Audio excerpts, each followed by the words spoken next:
Greetings, one and all. My name is Dave Duggan. I'm the Vice President of the Bedford Port Society. We are the stewards of the Mariners' Home and this hallowed space, the Seamens Bethel. On behalf of our President Phil Oliver, our officers, Board of Directors, Lady Branch, and our Operations Manager, Kim Orbit, I'm delighted to welcome you all here this evening. I would also like to recognize some elected officials that are here with us. We have State Senator Tony Cabral, Naomi Carney, James Roy, and Leo Choquette from our City Council, Liz Katz Rhoda on behalf of Congressman Keating. I would also like to recognize Vice Consul General Paul Rumi, and especially my dear friends, the Ryan family. The Seamens Bethel is the heart and soul of New Bedford's maritime heritage. Immortalized in literary history by Herman Melville, who sat right over there, in the novel Moby Dick. Tonight we honor the voyage of the whale ship Catalpa, whose true mission, according to Captain Anthony, was the right thing to do, to rescue 6 Fenian prisoners from Fremantle jail in Australia 150 years ago today. So in my estimation, there is no better place in New Bedford than right here in the Bethel to tell this tale. As a matter of fact, Phil and I were talking about it just the other day when I learned I was going to be the MC. You know how I know this mission was a success? Because none of their names are on any of the cenotaph that you see here. And I said, yeah, that's a very good point. So I'm actually here in 2 capacities tonight. As an officer of the Port Society and an active member of the Friendly Sons of St. Patrick, 2 of my passionate interests. I actually have with me my copy of Peter Stevens' book, which he signed to me July 25th, 2002. And in his caption, he says, you know, Duggan had a large role in this story. So, without any further ado, I'd like to introduce the mayor of the Fort Sigil Group, Bedford, John Mitchell.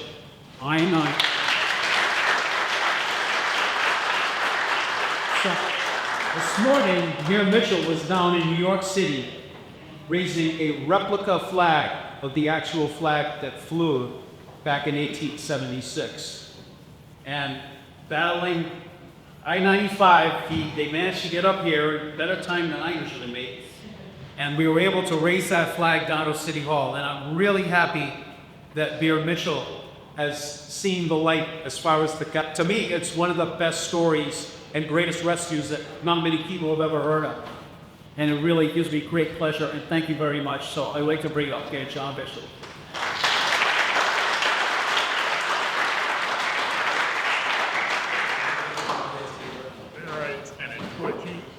All right, good evening, everybody. See anyone here. But don't forget your book. Oh, correct. Well, so we are, we're here, we're going to assume a little bit about your knowledge of the story. I think the Catalpa story is pretty well told, but as Dave pointed out, it's not told.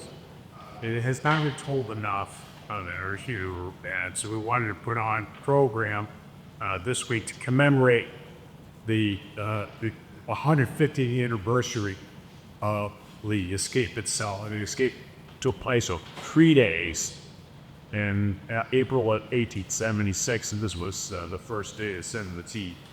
Now I say it hasn't been told enough. It has been told in many places around the world. There are ceremonies going on today in Fremantle, Australia, Delphi, and in New York. There was this morning I participated in that. We had flag raising up proud, or the flag at Captain Anthony, where he raised on this day, 1876. We tell these stories because it says something about us and all the time. And for me, the Catalpa story says a lot. It says something about who we are as Americans. It says something about, because it would have been hard to imagine anybody else in Belgium the American captain and American whale ship just lost. They so audacious, so done it so skillful as well. Makes you feel like because of the virtuousness of the cause, you're relying about, I am at least, that of Franklin Roosevelt's quote about America in her righteous might.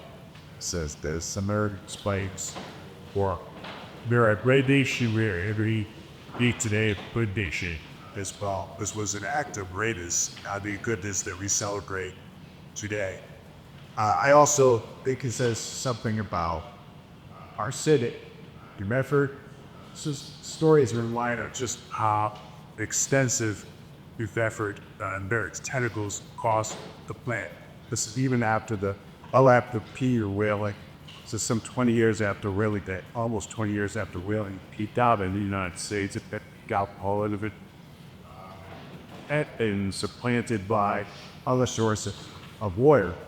But then, and they've gone through the calamity of the Southern Wars as well. But still, even in the 1870s, New Bedford managed to play in this first truly coastal industry. So, and it played into the story as well. Or the fact that whalers were frequently seen from the Bedford seen off the coast of Western Australia, one of the most remote places on the planet, allow for the plausibility of a whaling vessel that actually got other designs in mind, to have by frigates at prison, drawing a register or authorities. But it also says something about the daring, the righteousness, and the sort of unassuming nature, I think, of here at this time. In many ways, follies that Fort New Bedford is today. Captain Nathan was a guy who stood up and said it had no connection at all to the people who are incarcerated in Fremantle prison. He had no familiarity with the Irish Republican movement. They just came to him and said, "We're in the point verse to hold us off." And he just said, "I'll do it. Seems like the right thing to do." That was it. Didn't make much money out of the venture. You were about for well over a year. And cop mails, it just wasn't turned out not to be all that profitable. That's not why you'd say it. He was in simply because it was the right thing to do. It was just so profound of a statement. And I also just think that it's a story, because it's a story of heroism that sort of speaks to the values that we all wish to emulate. But it's just as a strong sense of justice, as somebody willing to take risks in service, and somebody who will just see at the end of it fanfare himself. So we celebrate them, we celebrate his family. We celebrate the connections with the Irish Republic that the United States has. The Irish Republic, in many ways, came up in the wake of the American Revolution, not just temporally, but also spirit. The Irish, another Jewish colony, were inspired by what had happened here in the 1770s and 1780s. So we do that too. And then the great connection to fellowship liberation to America, what that draws for both, with that aid with both countries, and that connection and the relationship that still lasts in this day. So many things to celebrate here. I just think that. So nobody's made a movie of this story yet. If somebody will, and there is money in the film industry, there's money to be made from this story because it's such a great story. But for us, if you take inspiration of real people, we get extraordinary things when their time was called. So I want to thank the Bethel Boys Society, friends and sons, who helped with organizing. Chair Parpo's in my office. So many people put a lot of time into this event, and if I thank you, Steve, for joining us here today. Enjoy your book, and I'm looking forward to what collection of what company is. I think a lot of people here have already read your book with it. Pleased to hear it summed up again. So thank you for being here. I would you all of you enjoy this event. I've been looking forward to it myself. Thank you.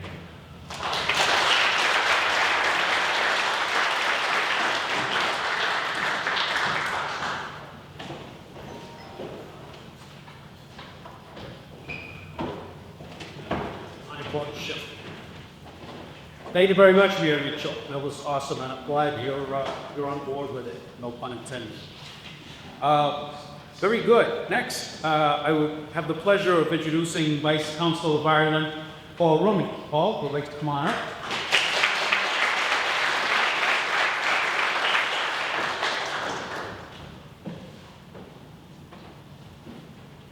Hey, Mayor Mitchell, we extend a thank you for the full generous invitation to be part of today's commemoration series of Bedford of the 150th anniversary of Catalpa Rescue. As the US marks the 250th anniversary of the American Declaration of Independence in 2026, Ireland is proud to join in marking this major historic milestone. Through our engagements, Ireland's diplomatic network in the US, of which the Consulate in Boston is part, is also celebrating the Irish contribution not only to the foundation of the US, but also to the political, economic, social, and general development of Bethel in the past 250 years. In marking this anniversary, I would also remembers the inspiration provided by US independence struggle to Ireland's own journey towards independence, culminating in the proclamation of the Irish Republic, the century after the signing of the American Declaration of Independence. Reflecting on that Irish thread in the American 250 story, we remember those friends of Ireland who were playing such consequential roles in Ireland's journey as a nation. Among those stands Captain Catalpa, Captain George Anthony, who was such a key figure in the sixth story, an exceptional episode. Indeed, Captain Anthony's legacy drew him up though to be figures in Ireland's development as a nation. So they double era Ireland's founding fathers made considered act visit Bedford during its 1919 to 20 time the US was advocating for Irish independence if you could weigh a reef honouring Captain Anthony. In spotlighting the Irish story in America 250, Ireland's diplomatic network the US is working to honour the memories of generations of Irish men and women who shaped the US. Among those roundings stands John Wood O'Reilly, become one of the most famous journalists and writers in the US during the 19th century, and is also one of those major figures in the story top end. O'Reilly's have been involved in Irish affairs in both the US and Ireland. He was the centre of a dynamic Irish-American community, whilst campaigning for the cause of Irish independence here in the US. The ideals of liberty, democracy, and equality of change on which the US was factored in would prove galvanizing and inspiring force with generations of Irish people like O'Reilly remains to us their vote. O'Reilly would continue to be a powerful force in American journalism until his death, most notably through his editorship of the leading Catholic newspaper in the rest of the pilot. The examples of members of both the sick but don't by O'Reilly used their own platform to advocate for issues like workers' rights and social justice continue to resonate since present day.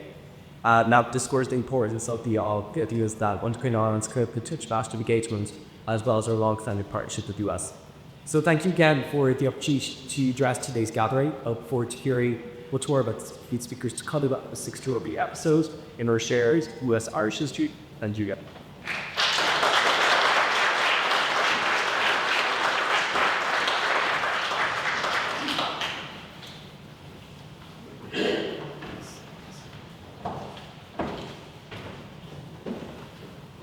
Thank you, Vice Consul. That was excellent.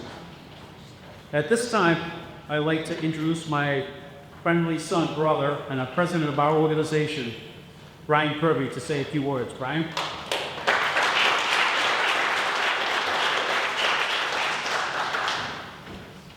Just gonna. It's like what we think. Give it time. This will be fairly quick. Thank you all for coming. It's truly an honor to be here. It's a privilege to be in this building in New Bedford. It's a city tied forever to a story note of courage, sacrifice, and humanity at its best. I had a few things kind of jotted down about an aspect of the story that we often forget about or sort of overlook, and that's the road, right? The year-long voyage back, tremendous, like probably unthinkable. But the road, 28 hours. 28 hours these men rode without stopping, right? I'll skip forward. Hello, church. carried or she's walking. She's coming, and she's going to critique later on, I promise you. So, courage is not just standing for yourself, it's standing for someone else. And choosing to keep going when quitting would have been easier. It's the rowing when everyone in you says stop. Because in the end, those men didn't just survive the storm. They proved what's possible when ordinary people choose courage, choose sacrifice, and choose each other. We're going to leave out the middle part because I do believe that Peter Stevens is going to fill you in much more accurately than I could. If you haven't read his book, it's phenomenal. I do recommend it. Thank you again. Please enjoy the presentation.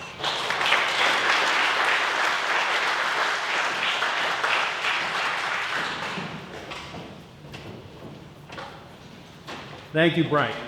You're right, it's Carl. And I mean, today we row for exercise. This is rowing for your life. Just incredible. All right, at this time, I look to introduce an old friend, known, because I'm kind of like the resident Catalpa nerd, and he is relative of the folks from the Catalpa, so of course I was always, it's like George and Paul and Ringo. If you like Catalpa. If not, then. But anyway, it gives me great pleasure to introduce Jim Ryan. Jim, come on.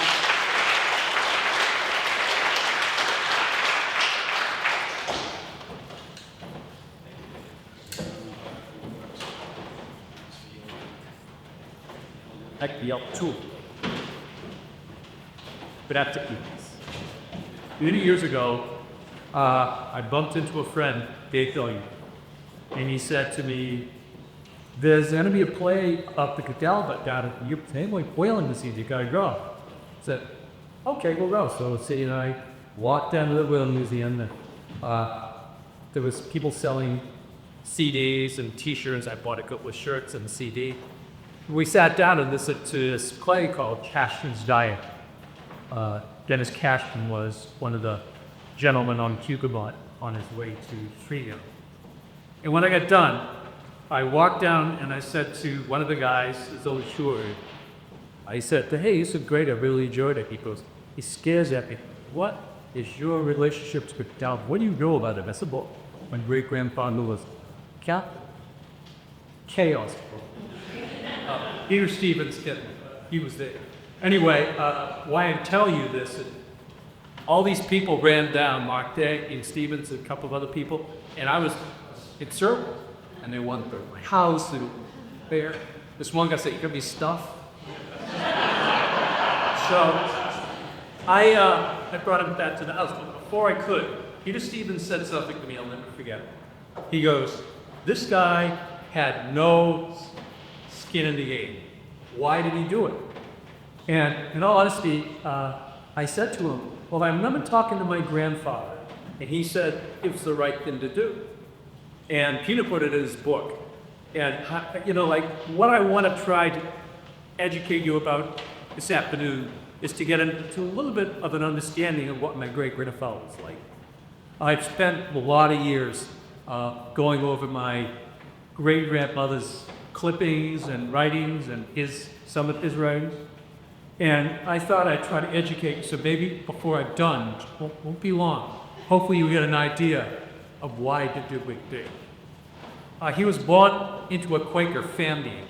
He had 5 sisters, 2 brothers. When he was 9, his father, Humphrey, died at sea off the coast of Nantucket, in the winter. He drowned. So I read the uptimes out of it. He drowned. Coke froze to death. Three of the crew were saved. So at 9 years old, George Anthony is without a father. His older brother, Charles Morgan Anthony, he ended up leaving when he was 15 to go to sea. And by the time his dad had died, he was already heading into the Navy. And he eventually, he wasn't in the Navy, he fought the Civil War. A lot to live up to. So George went to sea when he was 15. And he spent a lot of years learning the trade. went from 6th mate, 3rd mate, to 2nd mate, 1st mate, and he ended up as the 1st mate. He had never become a captain until the Catalpa. All he was a 1st mate, which is really interesting. So he became friendly with this guy named John T. Richards, who was an outfitter and became a friend and kind of a mentor for him. And John Richardson was also a Quaker and an excellent businessman. So over time, Anthony then met his daughter, who he was 12 years older, and married her. So she was like 19 and he was like 31. And promised that he would get off the ocean. She didn't want to see him drown, die. So he agreed to do that and got a job at Bosco Strill on the Cedar All Day Age, you remember that. And he used to go to Richardson and said, I hate this. I can't stand this. He goes, so one day he went and talked to Richardson. He was hanging out, saying how unhappy he was. By that time he had a young daughter. And Richardson said to him, a quote, I may have something for you. So he ended up getting a call from, not a call, Richardson called into the office and said, listen, I got these guys, and I think you might like to hear what they might have to say. So as many of you that have read about John Du Bois know how much of a great motivation speaker he was. And so he and J.H. Reynolds and John Goss met up in John Richardson's office. By that time, I think he had understood, because he was a Quaker, Richardson was a Quaker, the Quaker values were very strong, where he believed that you don't imprison people of doing the right thing. And I think that was a big deal for them. So he agreed to take this mission. And he survived. And I think that one of the important things to realize is sometimes none of us know how good we're going to get till we get into a situation before we got to be good. You know what I'm saying? And so I think that's what happened with him. So when he got back from his mission, and I know we'll talk more about that later, but after he got back to the mission, from the mission, he had nobody, no job. He ended up, for a brief time, becoming a stevedore. And from the stevedore, he went to work at West Australia. And then he was president of Cleveland, gave him a job working in the customs house, which he held till at the end of his life. And he raised 2 daughters, and at the age of 69, he fell down the hold of the boat while he was inspecting the boat and injured himself severely.